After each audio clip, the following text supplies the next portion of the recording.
action forces natin. And may history naman, alam nyo naman yan. Iloilo, especially dyan sa 5th District. So, meron tayong enough quick reaction forces na dineploy natin dyan.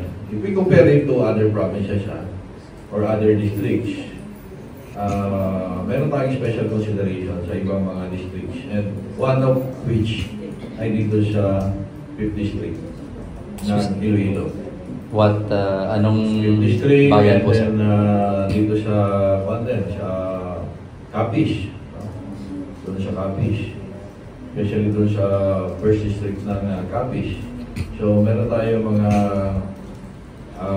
we made it sure na there will be forces there will be enough personal resources na may deploy natin doon. So, speaking about 5th District dito sa Iloilo, we make special